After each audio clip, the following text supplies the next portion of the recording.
আপনারা দেখছেন একুশে টেলিভিশন। পরমাণু শক্তির শান্তিপূর্ণ ব্যবহারের অঙ্গীকার প্রধানমন্ত্রীর। রূপপুর বিদ্যুৎ কেন্দ্রের চুল্লি উদ্বোধন। এলপিজির দাম বাড়ল 22%। বেসরকারি পর্যায়ে প্রতি 12 কেজির সিলিন্ডার 1259 টাকা। জানুয়ারির মধ্যে 16 কোটি ডোজের সংস্থান। এপ্রিলের মধ্যে টিকার আওতায় 70% বেশি মানুষ। বঙ্গবন্ধু হত্যার ষড়যন্ত্র উদ্ঘাটনে কমিশন শিগগিরই, চলছে খসড়া প্রণয়নের কাজ। ই কমার্স প্রতিষ্ঠানগুলো আওয়ামী লীগের নাম ভাঙিয়ে প্রতারণা করছে। লুটতরাজের রাজত্ব শুরু জিয়ার সময়।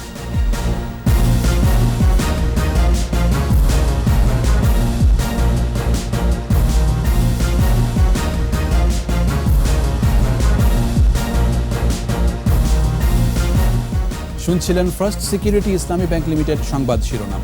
আমন্ত্রণ রাত 11টার একুশে সংবাদে। সাথে আছি আমি জাবের হোসেন। দর্শক, একুশে টেলিভিশনের সংবাদ একই সাথে সরাসরি দেখতে পাবেন আমাদের ফেসবুক পেজ www.facebook.com/ekushe24 অনলাইনে। এছাড়া সংবাদে আরও থাকছে: বিশ্ব বরেণ্য চিত্রশিল্পী SM সুলতানের মৃত্যুবার্ষিকী, সংগ্রহশালা দ্রুত সংস্কারের দাবি।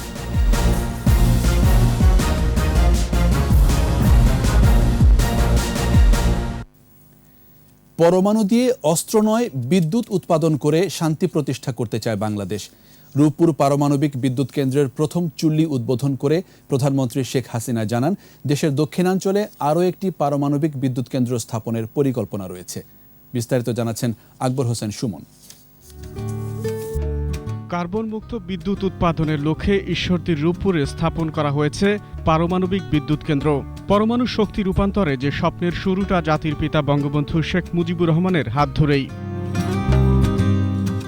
অবকাঠামো নির্মাণের পর বিদ্যুৎ উৎপাদনের প্রধান অনুষঙ্গ রিঅ্যাক্টর প্রেসার ভেসেল বা সহজ কথায় চুল্লির স্থাপন করা হলো ইউনিট 1-এ। গোটা প্রক্রিয়ায় সহায়তা করছে রাশিয়ান ফেডারেশন। গণভবন থেকে এ কাজের উদ্বোধন করেন প্রধানমন্ত্রী শেখ হাসিনা। পরমাণু শক্তির অংশ হিসেবে বাংলাদেশে এই ব্যয়বহুল প্রকল্প বাস্তবায়ন হলে বছর দুয়েকের মধ্যেই মানুষের ঘরে বিদ্যুৎ পৌঁছে যাবে। প্রধানমন্ত্রীর কণ্ঠে এমন বাস্তবতারই স্বস্তি। আমরা 2009 সালে সরকার গঠন করি। তারপর থেকে আমাদের যে উদ্যোগ, সেই উদ্যোগের ফলেই আজকে এই নিউক্লিয়ার পাওয়ার প্ল্যান্ট আমাদের দেশে তৈরি হচ্ছে। আমরা এখন পরমাণু শক্তির একটা অংশ হিসেবে বাংলাদেশ সেখানে একটা স্থান আমরা করে নিতে পারলাম, এবং সেটা শান্তির জন্য। পরমাণু শক্তির অপব্যবহার না করে শান্তি প্রতিষ্ঠায় বিদ্যুৎ উৎপাদনের প্রতিশ্রুতি দিয়েছে Bangladesh. International atomic energy commission, তাদের অনেক নিয়ম আছে, সেগুলো আমাদের মানতে হয়। তাছাড়া জাতিসংঘে পরমাণু শক্তি আমরা শান্তি রক্ষায় ব্যবহার করব, পরমাণু অস্ত্র বানাবো না, এই চুক্তিও আমাদের স্বাক্ষর করতে হয়, এবং সেখানে আমরা সেটা করি। সরকারের যে কোনো কাজে বুঝে কিংবা না বুঝে সমালোচনা হয় বলে আক্ষেপ করেন প্রধানমন্ত্রী। নানাভাবে নানাজনে কেউ বুঝে না বুঝে অনেক কথা বলে ফেলে, অনেক কথা লিখে ফেলে, অনেক টকশোতে অনেক কথাও হয়, টক মিষ্টি ঝাল মিশিয়ে বহু কথা হয়। এটা তো বাংলাদেশের একটা নিয়ম চরিত্র। কোনো একটা কিছু করতে গেলেই কেউর মধ্যে খুঁত খোঁজে।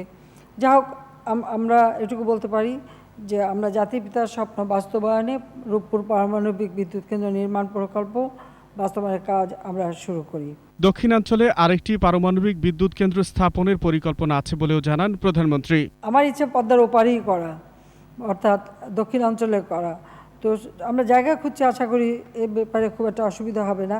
সেখানে যদি আমি আরেকটা নিউক্লিয়ার পাওয়ার প্ল্যান্ট করতে পারি, তো বিদ্যুতের জন্য আর কোনো অসুবিধা আমাদের হবে না। আকবর হোসেন সুমন, একুশে টেলিভিশন, ঢাকা।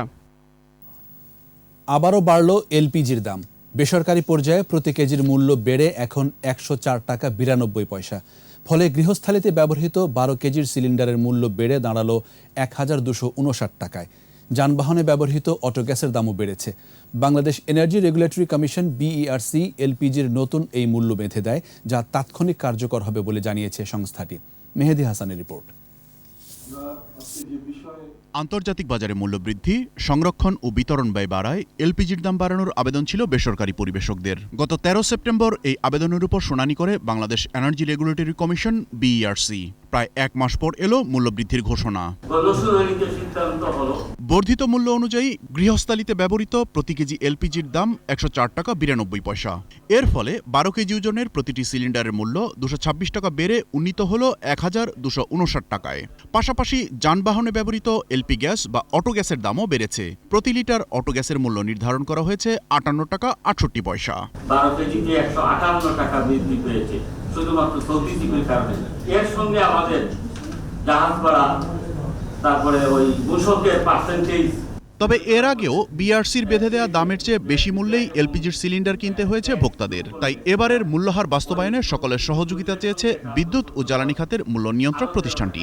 আমরা আশা করছি এবার সরকার, জেলা প্রশাসক, পুলিশ এবং ভোক্তা অধিকার সংরক্ষণ আরো কিছু সংস্থা আছেন যারা এগুলা কার্যকর করে, তাদেরকে এফেক্টিভ করলে এটা বাস্তবায়ন করা সম্ভব।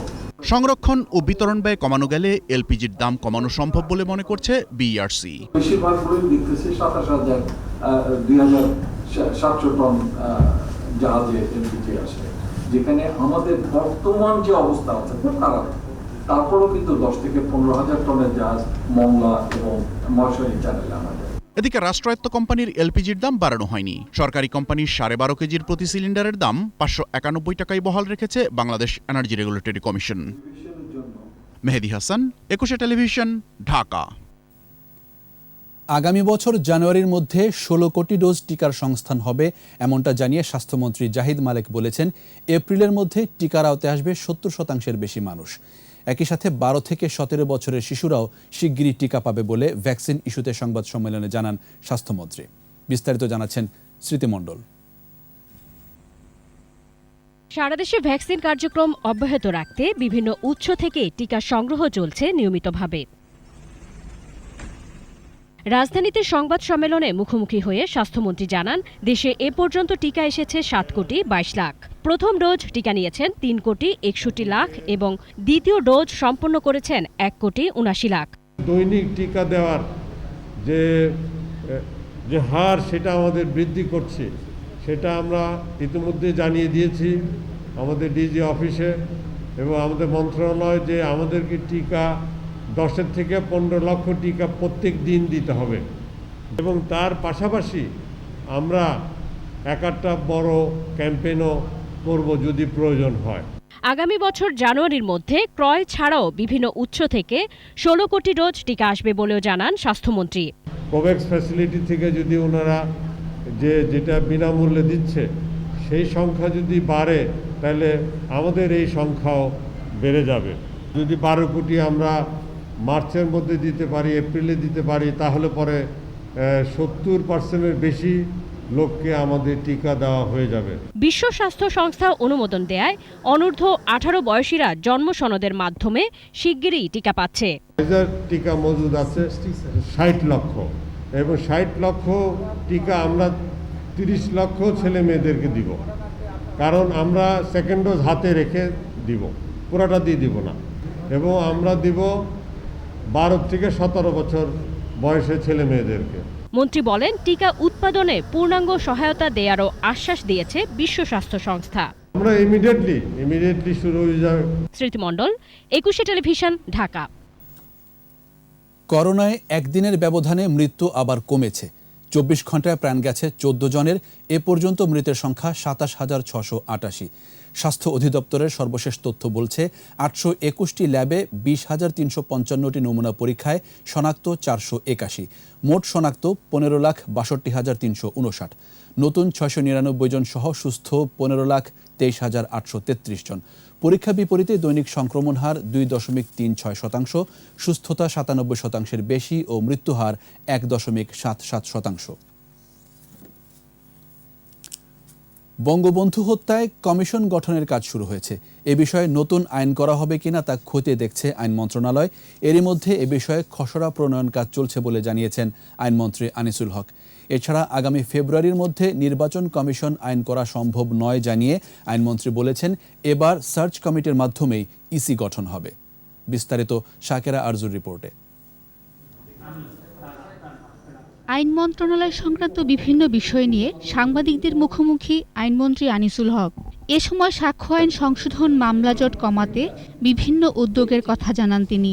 এক্সিকিউটিভ থেকে পরে সাংবাদিকদের প্রশ্নের জবাবে বেশ কিছু বিষয়ের উত্তর দেন আইনমন্ত্রী। বিচারক নিয়োগে নীতিমালা, বঙ্গবন্ধু হত্যার ষড়যন্ত্রকারীদের বিষয়ে কমিশন গঠন সহ বেশ কিছু বিষয়ে অগ্রগতির কথাও জানান তিনি। তবে কথা বলতে চাননি সাবেক প্রধান বিচারপতি এস.কে সিনহার মামলার বিষয়ে। কনসেনসাসে হওয়া এক প্রশ্নের জবাবে আইনমন্ত্রী জানান, নির্বাচন কমিশন গঠন নিয়ে আইনের প্রয়োজন আছে, তবে এবার সময় স্বল্পতার জন্য সার্চ কমিটির মাধ্যমেই ইসি গঠন করা হবে। এটা দিয়ে এবার হবে কোভিড সিচুয়েশনটা ইমপ্রুভ করলে আমরা পুরো একটা 350 সদস্য সংসদের আমরা বসতে পারবো, বসে এই আলাপ আলোচনা করে এরকম একটা গুরুত্বপূর্ণ আইন পাশ করতে পারবো। সুপ্রিম কোর্টের রায় আসার পর তত্ত্বাবধায়ক সরকার নিয়ে আর কোনো বিতর্কের অবকাশ নেই। সুপ্রিম কোর্টের যে রায় সেটা যখন আমরা মানি তখন আমরা নিজেদেরকে গর্বিত মনে করি। এখন ওনারা যদি সেটা না মানতে চান আমার কিছু বলার নাই, কিন্তু রায় যেহেতু আদালতের হয়েছে সেই রায় থাকবে। খালেদা জিয়ার মুক্তি আদালতের কাছে বলেও মন্তব্য করেন মন্ত্রী। বিদেশে অবস্থানরত সাইবার অপরাধীদের বিরুদ্ধে ব্যবস্থা নেওয়া সহ সাংবাদিকদের বিরুদ্ধে অযথা হয়রানি মামলা হলে ব্যবস্থা নেওয়ার কথাও বলেন তিনি। বেগম খালেদা জিয়ার স্থায়ী মুক্তি সরকারের হাতে নয়। শাকের আরজু, একুশে টেলিভিশন, ঢাকা। আওয়ামী লীগের ভুঁইফোর সংগঠনগুলোর মতোই কিছু ই-কমার্স প্রতিষ্ঠান দলের নাম ভাঙিয়ে প্রতারণা করছে জানিয়ে তথ্য ও সম্প্রচার প্রতিমন্ত্রী ডাক্তার মুরাদ হাসান বলেছেন, এসব প্রতারণায় পাচার হওয়া টাকা যে করেই হোক ফিরিয়ে আনবে সরকার। সচিবালয়ে সাংবাদিকদের সাথে আলাপে তিনি আরও জানান, লুটতরাজের রাজত্ব শুরু হয়েছিল জিয়াউর রহমানের সময়। সেসব মানুষই এখন ভোল পাল্টে এসব অপরাধে যুক্ত। রিপোর্টে আরও জানাচ্ছেন মুহাম্মদ নুরুন্নবী। প্রতারণার নতুন সংযোজন ই-ভ্যালি, ই-অরেঞ্জ, ধামাকা, কিউকম সহ ই-কমার্স প্রতিষ্ঠান। এরই মধ্যে দেশের বাইরে এদের মাধ্যমে জনগণের শত শত কোটি টাকা পাচারের ঘটনাও সমালোচিত সব মহলে। প্রশ্ন উঠেছে, এসব ই-কমার্স প্রতিষ্ঠান পরিচালনায় কারা যুক্ত? সেসব প্রশ্নের উত্তর দিলেন তথ্য ও সম্প্রচার প্রতিমন্ত্রী। আওয়ামী লীগের নামে, সহযোগী সংগঠনের নামে 3 শতাধিক ভুঁইফোর সংগঠন পাওয়া গিয়েছিল। ই কমার্সের ক্ষেত্রেও তাই ঘটেছে। এই 50 বছরের মধ্যে 28 বছর আমাদের লুটপাটের রাজত্ব চলেছে। জিয়াউর রহমান স্টাইল। আজকে মধ্যপ্রাচ্যের দিকে তাকান, বেগম জিয়া তার পুত্রদের কি পরিমাণ সম্পদ ওখানে আছে। আপনি তাকান সিঙ্গাপুরে, আপনি তাকান মালয়েশিয়া, আপনি তাকান থাইল্যান্ডে, আপনি তাকান লন্ডনে। রাইট নাও শেখ হাসিনা হত্যা চেষ্টার ষড়যন্ত্রে খালেদা পুত্র তারেক পলাতক আসামি। দেশের বাইরে থেকে এখন বড় বড় বুলি আওড়ায়। তাকে হত্যা করার সকল পরিকল্পনা সম্পন্ন করেছিল হাওয়া ভবনে বসে থেকে রাষ্ট্রীয় পৃষ্ঠপোষকতায়। তত্ত্বাবধায়ক সরকারের কাছে দাসখত দিয়ে, লিখিত দিয়ে বেগম জিয়ার পুত্র তারেক রহমান দেশ ত্যাগ করলো। আজকে সে লম্বা লম্বা বক্তব্য দেয়। আমি একটু প্রশ্ন করি যে লন্ডনে যে বাড়িতে থাকে এটা কি ভাঙ্গা সুটকেস সিরাগেঞ্জির সাথে ছিল? লেখা ছিল এই বাড়িটার নাম? জিয়াউর রহমান সাহেবকে লিখে দিয়ে গিয়েছিলেন? এটা কি উইল করা ছিল? এটা কি সম্পত্তি বা সম্পদ ছিল জিয়া পরিবারের? আমি একটু প্রশ্ন করতে চাই, আমি জানতে চাই। 300 টাকায় 100 চ্যানেল দেখার সময় প্রায় শেষ উল্লেখ করে প্রতিমন্ত্রী বলেন, দর্শকদেরও মূল্য পরিশোধ করে টেলিভিশন দেখতে হবে, এমন নীতিগত সিদ্ধান্ত আছে তার মন্ত্রণালয়ের। মনোপলি ব্যবসা করা যাবে না, সবাই মিলে ব্যবসা করেন। যারা কেবলের ব্যবসা করছেন করেন, আমরা না করিনি তো কাউকে। সরকার তো এই ব্যবসা করবে না, সরকারের এটা ব্যবসা না, সরকারের নীতিগত সিদ্ধান্ত। মোহাম্মদ নুরুন্নবী, একুশে টেলিভিশন, ঢাকা। কৃষকের স্বার্থ রক্ষায় ঋণ বিতরণে এনজিও নির্ভরতা কমিয়ে আনার পরামর্শ অর্থনীতিবিদদের। বলছেন, ব্যাংকগুলো দেশের সব জায়গায় শাখা উপশাখা খুলেছে, এমন বাস্তবতায় সুযোগ তৈরি হয়েছে এনজিওর মাধ্যমে উচ্চ সুদে কৃষি ঋণ বিতরণে লাগাম টানার। সুদের হারও কমানোর পরামর্শ তাদের। তৌহিদুর রহমানের রিপোর্ট। দেশের সর্বত্র এখন ব্যাংকগুলোর শাখা উপশাখা। 2018 সাল থেকে এ বছরের মার্চ পর্যন্ত প্রান্তিক জনপদে 1,500-এরও বেশি উপশাখা খুলেছে বিভিন্ন ব্যাংক। বাড়ছে নতুন শাখাও। তবু কৃষিঋণ বিতরণে অতিমাত্রায় এনজিও নির্ভরতা কমছে না। পরিসংখ্যান বলছে 2020-21 অর্থবছরে 25,511 কোটি টাকা কৃষিঋণ বিতরণ করে ব্যাংকগুলো। 30,55,000-এর বেশি কৃষক পান এই ঋণ, যাদের মধ্যে কিষানি প্রায় 16 লাখ। আর কৃষিঋণের বড় অংশই বিতরণ করছে এনজিওগুলো। সুদের হার কমপক্ষে 24%, ব্যাংকের চেয়ে 3 গুণ বেশি। এমন পরিস্থিতিতে কৃষিঋণ বিতরণে এনজিও নির্ভরতা কমানোর বিষয়টি ভেবে দেখার পরামর্শ অর্থনীতিবিদদের।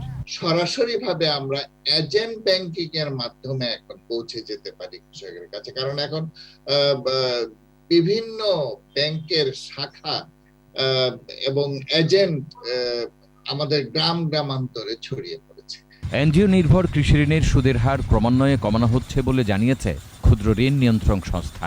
করোনার সময় কিন্তু কৃষকরাই আমাদেরকে অনেক সামনের দিকে এগিয়ে নিয়ে গেছেন। আমরা এটা নিয়ে কাজ করছি, সার্ভিস চার্জটা আরো কিভাবে কমানো যায়, কস্ট অফ ফান্ডিং যেটা, এটা কমিয়ে নিশ্চয়ই করা যাবে। এদিকে প্রান্তিক এলাকায় শাখা উপশাখা খোলায় ব্যাংকের মাধ্যমে কৃষিঋণ বিতরণ বাড়ানোর সুযোগ তৈরি হয়েছে বলে মনে করছে কেন্দ্রীয় ব্যাংক। যদি ইন্ডাস্ট্রিয়াল ঋণগুলো যদি আমরা 9% দিতে পারি, সেই ক্ষেত্রে 24% কৃষকদের কাছে ঋণ দেওয়ার পরিবর্তে যাতে আরো একটু নেমে আসে, সেই ক্ষেত্রে বাংলাদেশ ব্যাংক এটা চিন্তা ভাবনা করছে। কৃষিঋণে কৃষকের স্বার্থকেই সর্বোচ্চ গুরুত্ব দেওয়ার তাগিদ বিশ্লেষকদের। এক্ষেত্রে এনজিও নির্ভরতা কমানোর পরামর্শ তাদের। তৌহিদুর রহমান, 21 টেলিভিশন, ঢাকা। নিচ্ছি সংবাদ বিরতি। যখন ফিরছি তখন অন্যান্য খবরের সঙ্গে আরও থাকবে। দুর্গাপূজায় নাশকতার তথ্য নেই, অনলাইনে জঙ্গিরা সক্রিয়, সতর্ক ডিএমপি। নিজ দলে গণতন্ত্র গুম করেছে বিএনপি, বললেন ওবায়দুল কাদের, ঘুরে দাঁড়ানোর আহ্বান ফখরুলের। আবারও আমন্ত্রণ রাত 11টার 21 সংবাদে। শারদীয় দুর্গোৎসব কেন্দ্র করে রাজধানীতে জঙ্গি হামলার তথ্য না থাকলেও আশঙ্কা উড়িয়ে দেওয়া যাচ্ছে না। ডিএমপি কমিশনার শফিকুল ইসলাম আরও জানান, অনলাইনে সক্রিয় রয়েছে জঙ্গি গোষ্ঠী। এদিকে নিরাপত্তা ব্যবস্থা নিয়ে সন্তোষ জানিয়েছে মহানগর সার্বজনীন পূজা উদযাপন কমিটি। দীপু শিকদারের রিপোর্ট। শারদীয় দুর্গাপূজায় উৎসব সাজ। ঢাকেশ্বরী মন্দির ঘিরে বাড়ানো হয়েছে নিরাপত্তা ব্যবস্থা। গোয়েন্দা তৎপরতার পাশাপাশি নজর রাখা হচ্ছে সিসিটিভি ক্যামেরায়, স্থাপন করা হয়েছে কন্ট্রোল রুম। রোববার সকালে নিরাপত্তা ব্যবস্থা পর্যবেক্ষণে আসেন ডিএমপি কমিশনার। এ সময় জানান, অনলাইনে সক্রিয় জঙ্গি গোষ্ঠী, তবে নেই হামলার তথ্য। আমরা ঝুঁকি দেখছি না, তবে আশঙ্কার কথাটা কিন্তু একেবারে আমরা উড়াই দিচ্ছি না, কারণ ওদের অনলাইন যে প্রচারণা, সেখানে কিন্তু তারা প্রচারণা চালাচ্ছে। নজরদারিটা কিন্তু প্রতিটা পূজা মণ্ডপে থাকবে। এছাড়া স্বাস্থ্যবিধি নিশ্চিতে মাস্ক ছাড়া কাউকে পূজা মণ্ডপে প্রবেশ করতে দেওয়া হবে না। মাস্ক না পরে কেউ পূজা মণ্ডপে আসবেন না। আমাদের যেখানে পুলিশ উপস্থিত থাকবে, সেখানে আমরা মাস্ক ছাড়া কাউকে ঢুকতেই দিব না। প্রতিটা পূজা মণ্ডপে স্বেচ্ছাসেবক নিয়োগ করা হবে। সেই স্বেচ্ছাসেবকরাও এইটি একেবারে 100% নিশ্চিত করবে যে মাস্ক পরা ছাড়া কেউ যেন পূজা মণ্ডপে না আসে। এদিকে মহানগর সার্বজনীন পূজা উদযাপন কমিটির সংবাদ সম্মেলন থেকে আইন শৃঙ্খলা পরিস্থিতি নিয়ে সন্তোষ জানানো হয়। সার্বিকভাবে আইন শৃঙ্খলা রক্ষাকারী বাহিনীর সাথে আমাদের যে সভাগুলি হয়েছে, প্রত্যেক বছরের না এবার হয়েছে, যে পূজা সুন্দরভাবে সাত্ত্বিকভাবে পালিত হবে। করোনা সংক্রমণ নিম্নমুখী হলেও এবারও বয়স্ক কাউকে পূজাস্থলে না আসার অনুরোধ জানানো হয়। স্বাস্থ্যবিধি মেনেই পূজায় সম্পৃক্ত হতে হবে। দীপু শিকদার, 21 টেলিভিশন, ঢাকা। বাংলাদেশ ভারত মৈত্রী ও বন্ধুত্ব আরও সুদৃঢ় হবে বলে মন্তব্য করেছেন ভারতীয় হাইকমিশনার। কৃষিবিদ ইনস্টিটিউশনে সার্বজনীন শারদীয় দুর্গোৎসবের উদ্বোধন অনুষ্ঠানে যোগ দিয়ে তিনি এসব কথা বলেন। মহামারী করোনায় উভয় দেশের ব্যাপক ক্ষতি হবার পরও দুই দেশ যথেষ্ট সক্ষমতার সাথে তা মোকাবেলা করছে উল্লেখ করে দোরায়াস্বামী বলেন, ভারত বাংলাদেশ পারস্পরিক সম্প্রীতির মাধ্যমে অসাম্প্রদায়িক চেতনা সমুন্নত রেখে এগিয়ে যাবে।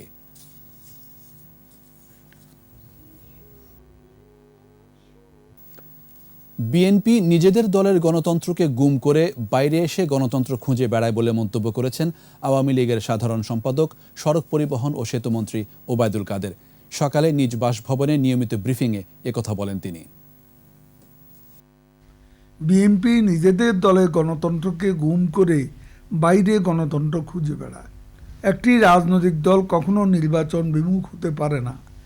বিএনপি জানে নির্বাচন ছাড়া ক্ষমতার হাত বদলের অন্য কোনো বিকল্প নেই। মুখে তারা যতই বলুক, নির্বাচনে তারা আসবে। দলের ক্ষয়িষ্ণু অস্তিত্ব রক্ষা এবং সমর্থক কর্মীদের রোষানল থেকে বাঁচতে হলে নির্বাচনে তাদের আসতেই হবে। ইউপি নির্বাচনেও তারা পরিচয় লুকিয়ে অংশ নিচ্ছে। এটা তাদের বর্ণচোরা রাজনীতি।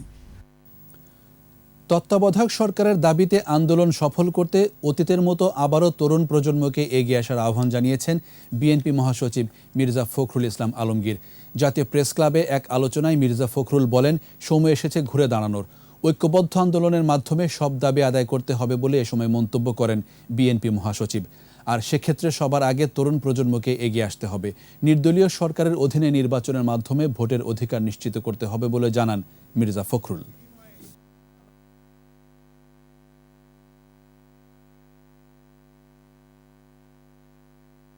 একটি সম্পূর্ণ নিরপেক্ষ তত্ত্বাবধায়ক সরকারের অধীনে নিরপেক্ষ নির্বাচন কমিশনের পরিচালনায় একটি নির্বাচন দিতে হবে, যে নির্বাচনে জনগণ তাদের পছন্দ মতো সরকার তৈরি করবে, পার্লামেন্ট তৈরি করবে। গ্রীষ্মকালীন ও আমদানিকৃত পেঁয়াজ বাজারে আসার পরপরই আগামী 15 থেকে 20 দিন পর দাম নিয়ন্ত্রণে আসবে বলে জানিয়েছেন কৃষিমন্ত্রী ডক্টর মোহাম্মদ আব্দুর রাজ্জাক। সকালে গাজীপুরে বাংলাদেশ কৃষি গবেষণা ইনস্টিটিউটের 2টি গবেষণাগার পরিদর্শন করেন মন্ত্রী। পরে সাংবাদিকদের সাথে আলাপে বলেন, পেঁয়াজ পচনশীল ও মজুদ রাখার তেমন কোনো ব্যবস্থা না থাকায় মৌসুম শেষের দিকে বাজারে দাম বেড়ে যায়।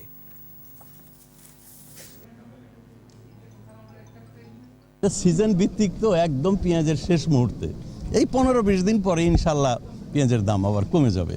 আমরা সামার অনিয়ন দিয়েছি, গ্রীষ্মকালীন পেঁয়াজ সেটাও বাজারে আসবে। এবার আমাদের বিশেষ আয়োজন আমার বাংলা।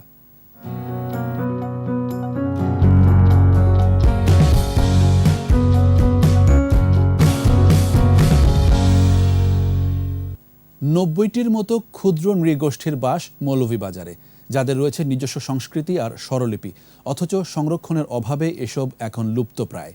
হারিয়ে যাওয়া সেসব হরফ সংরক্ষণ করে রোমান ভাষায় ছেপে বিতরণ করেছে শ্রীমঙ্গল উপজেলা প্রশাসন। মৌলভীবাজার প্রতিনিধি বিকুল চক্রবর্তীর রিপোর্ট, জানাচ্ছেন মাসুম আলিসা। ককে কোক, খকে সাম, গকে লাই, ঘকে মিত, উমকে পা, এভাবে মণিপুরি, খাসি, সাদ্রি সহ 5টি আদিবাসী জাতিগোষ্ঠীর শিশুরা পড়ছে বাংলা ভাষার পাশাপাশি তাদের নিজস্ব ভাষার হরফের বই। মণিপুরীদের, মেতেইদের যে বইগুলো দেওয়া হয়েছে স্কুলে, সেখান থেকে আমাদের অনেক উপকার হয়েছে। স্কুলে দেওয়ার কারণে বইগুলো বাচ্চাগুলো বাসায় পড়তে পারতেছে। আমার ভাষার বই পেয়েছি, আমি পড়তেছি। স্কুলের বইয়ের সাথে সাথে আমি আমাদের মণিপুরি ভাষার স্বরলিপিও পড়তে পারছি। ছেলেমেয়েগুলা নিজের ভাষার বই পড়তে পারতেছে। মৌলভীবাজারের 7 উপজেলায় প্রায় লাখো আদিবাসীর বাস, যাদের বেশিরভাগের বসবাস শ্রীমঙ্গলে। এর মধ্যে খাসি, মণিপুরি, গারো, সাদ্রি, সাঁওতাল, মুন্ডা, ত্রিপুরা ও পাঙ্গন সহ 37টি জাতি রয়েছে সরকারি তালিকায়, যাদের প্রত্যেকেরই ছিল নিজস্ব ভাষা ও সংস্কৃতি, যা আজ বিলুপ্তির পথে। আমাদের বাচ্চারা যেন আমাদের ভাষা দিয়ে শিক্ষা পায়। আমাদের কোনো নিজস্ব বিদ্যালয় নেই, ঘরের ভিতরে আমরা ভাষা বলা হয়, আর স্কুলে আমরা এটা প্রচলন করতে পারি না। এই পাঠ্যপুস্তক আমাদের নিজের ভাষায় যাতে অনুমোদিত হয়, এই বই পড়ানোর জন্য আমাদের টিচার অনেক সংকট। তাদের এই ভাষা পড়তে পেরে তারা যে আনন্দিত, উল্লাসিত, সেই ভাষাটা ভাষায় প্রকাশ করার মতো নয়। প্রায় বিলুপ্ত হয়ে যাওয়া এসব ভাষা সংরক্ষণে এগিয়ে এসেছেন শ্রীমঙ্গল উপজেলা নির্বাহী কর্মকর্তা নজরুল ইসলাম। তিনি বাংলাদেশ ও ভারতের বিভিন্ন জায়গা থেকে মণিপুরি, খাসি, সাদ্রি সহ 5টি জাতিগোষ্ঠীর স্বরলিপি সংগ্রহ করে বই আকারে প্রকাশ করেন। এরপর 84টি স্কুলে তা দেন। আমরা 5টি মাতৃভাষার বই আমরা প্রকাশ করেছি, বিভিন্নভাবে সংগ্রহ করে আমরা এই বই প্রকাশ করে তাদেরকে আমরা পৌঁছেছি। নিজেদের ভাষায় বই পেয়ে খুশি তারা। চেষ্টা করব যে নিজের ভাষাতে নিজের আমরা জানতে পারি। ভাষা সংরক্ষণের এ ধরনের উদ্যোগ দেশের অন্যান্য ক্ষুদ্র নৃগোষ্ঠীর মধ্যেও ছড়িয়ে যাবে এ প্রত্যাশা তাদের। মাসুম আলিসা, 21 টেলিভিশন। সংবাদ বিরতি। যখন ফিরছি তখন অন্যান্য খবরের সঙ্গে আরও থাকবে। মুহিবুল্লাহ হত্যা মামলার আসামি ইলিয়াসের স্বীকারোক্তিমূলক জবানবন্দি। কৃষক বিক্ষোভে গাড়ি চাপার মামলায় আশিস মিশ্র হেফাজতে, জিজ্ঞাসাবাদের তথ্য গোপনের চেষ্টা।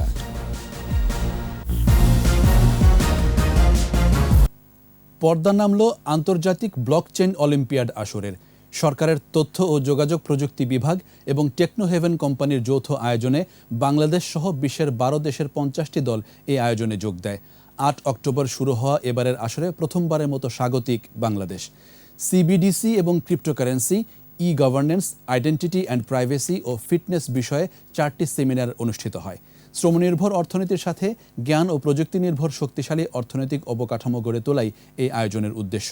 অনুষ্ঠানে অনলাইনে যুক্ত ছিলেন হংকং ব্লকচেইন সোসাইটির প্রেসিডেন্ট ডক্টর লরেন্স মা এবং ডেভিড সিজেল।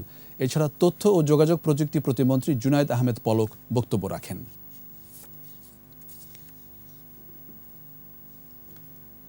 কক্সবাজারে রোহিঙ্গা নেতা মুহিবুল্লাহ হত্যা মামলার আসামি মোহাম্মদ ইলিয়াস আদালতে স্বীকারোক্তিমূলক জবানবন্দি দিয়েছে। পুলিশ সুপার মোহাম্মদ হাসানুজ্জামান জানান, রোহিঙ্গা নেতা মুহিবুল্লাহ হত্যা মামলায় ইলিয়াস সহ 5 জনকে গ্রেফতারের পর 3 দিনের রিমান্ডে নেওয়া হয়। রিমান্ড শেষে আজ ইলিয়াসকে আদালতে আনা হয়। পরে সে কক্সবাজার চিফ জুডিশিয়াল ম্যাজিস্ট্রেট আদালতের বিচারক হেলাল উদ্দিনের কাছে 164 ধারায় জবানবন্দি দেয়। এর আগে 3 অক্টোবর উখিয়ার কুতুপালং রোহিঙ্গা ক্যাম্পে অভিযান চালিয়ে ইলিয়াসকে আটক করে এপিবিএন।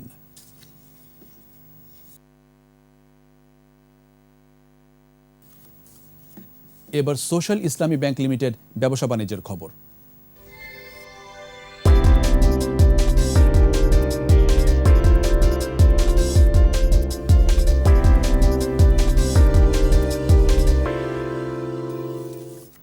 বাংলাদেশের সামগ্রিক উন্নয়নে চীনের অবদান অনেক বেশি বলে মন্তব্য করেছেন বাণিজ্যমন্ত্রী টিপু মুনশি। অর্থনৈতিক রিপোর্টারদের সংগঠন ইআরএফ ও বাংলাদেশ চায়না চেম্বার আয়োজিত বেস্ট রিপোর্ট অ্যাওয়ার্ড অনুষ্ঠানে এই মন্তব্য করেন তিনি। বিভিন্ন ক্যাটাগরিতে 10 জন সাংবাদিককে সম্মাননা জানানো হয়। বাংলাদেশ চায়না চেম্বারের সভাপতি গাজী গোলাম মর্তুজার সভাপতিত্বে অনুষ্ঠানে চীনের রাষ্ট্রদূত লি জিমিং উপস্থিত ছিলেন। এ সময় করোনা পরবর্তী অর্থনীতি এগিয়ে নিতে একসাথে কাজ করার অঙ্গীকার করেন চীনা রাষ্ট্রদূত।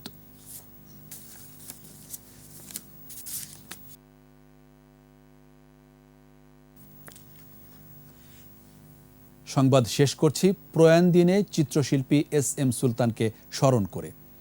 বিশ্ববরেণ্য চিত্রশিল্পী এস.এম. সুলতানের স্মৃতি সংগ্রহশালা ও শিশুসর্গ আর্ট কলেজের কিছু উন্নয়ন হলেও এখনও বাকি সংস্কারের কাজ। প্রশাসন বলছে অর্থ বরাদ্দ পেলে কাজ শুরু হবে। এদিকে করোনার ধাক্কা কাটিয়ে সুলতান সংগ্রহশালায় বেড়েছে দর্শনার্থীর ভিড়। এস.এম. সুলতানের মৃত্যুবার্ষিকীতে নড়াইল প্রতিনিধি ফরহাদ খানের রিপোর্ট, জানাচ্ছেন মাসুম আলিসা। মাটি ও মানুষের চিত্রশিল্পী এস.এম. সুলতান 1994 সালের 10 অক্টোবর তার মৃত্যুর পর 2006 সালে নির্মিত হয় স্মৃতি সংগ্রহশালা। করোনার ধাক্কা কাটিয়ে সুলতান সংগ্রহশালায় এখন দর্শনার্থীদের ভিড়। শিশুদের কলকাকলিতে মুখর শিশু স্বর্গ। এরই মধ্যে হয়ে গেল আর্ট ক্যাম্প, চিত্র প্রদর্শনী ও নৌকা বাইচ। আমরা এই সুলতানকে শুধু মাননে নয়, হৃদয়ে গ্রহণ করব। ৭৪টা ছবি তার রয়েছে এখানে। এই সকল ছবি আমরা দেখে অনুপ্রাণিত হই। এখানে এসে আমরা মুগ্ধ, অনেক ভালো লাগছে। এখানে যে 1.5 বছর যে শিশুদের কলকাকলি ছিল না, আমাদের এই ক্লাস শুরু হওয়ার মাধ্যমে সেই সুলতান চত্বরে সেই বাচ্চাদের কলকাকলি আবার ফিরে এসেছে। আমরা চাই পর্যটন মন্ত্রণালয় আরও নড়াইল এস.এম. সুলতানের সংগ্রহশালায় উন্নয়ন করুক। তবে যে বাড়িতে এস.এম. সুলতান বসবাস করতেন সেটি 6 বছর ধরে জরাজীর্ণ, খসে পড়ছে পলেস্তারা। শিল্পীর ব্যবহৃত জিনিসপত্র নষ্টের পথে। অন্যদিকে চিত্রা নদীর পাড়ে 2018 সালের জুনে ঘাট নির্মাণের কাজ শুরু হলেও অর্থের অভাবে তা বন্ধ হয়ে গেছে। জীবদ্দশাতেই এই ঘরটাতে উনি বেশি সময় কাটিয়ে গেছেন। তো আসলে এই ঘরটাতে আমরা দর্শনার্থী যারা আসি, এই ঘরটাতে এখন জরাজীর্ণ অবস্থা। আমরা আশা করব যে সংশ্লিষ্ট কর্তৃপক্ষ এটাকেই সুন্দরভাবে সংরক্ষণের ব্যবস্থা নেবেন। জেলা প্রশাসন বলছে সুলতান সংগ্রহশালা সংস্কারে প্রায় 25 কোটি টাকার উন্নয়ন পরিকল্পনা নেওয়া হয়েছে।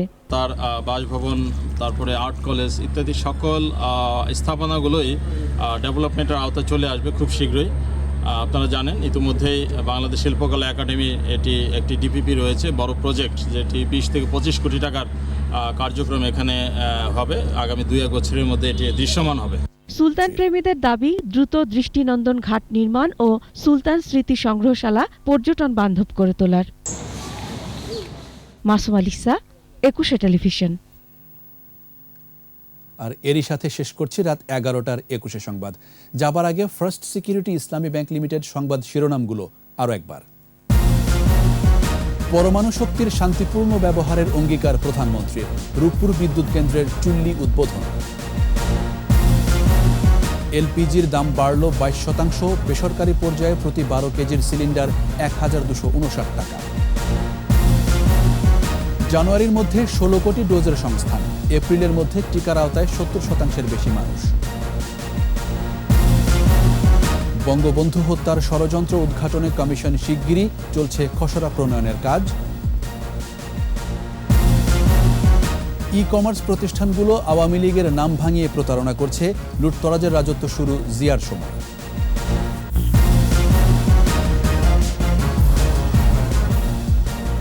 একুশে টেলিভিশনের সর্বশেষ খবর জানতে ডায়াল করুন 2021 নম্বরে আর ভিজিট করুন ekushe-tv.com এই ওয়েবসাইট। এছাড়া ফেসবুকে লগ ইন করতে পারেন facebook.com/ekushe24 অনলাইনে। আমাদের পরের সংবাদ রাত 1টায় দেখার আমন্ত্রণ রইল। স্বাস্থ্যবিধি মেনে চলুন, সুস্থ থাকুন।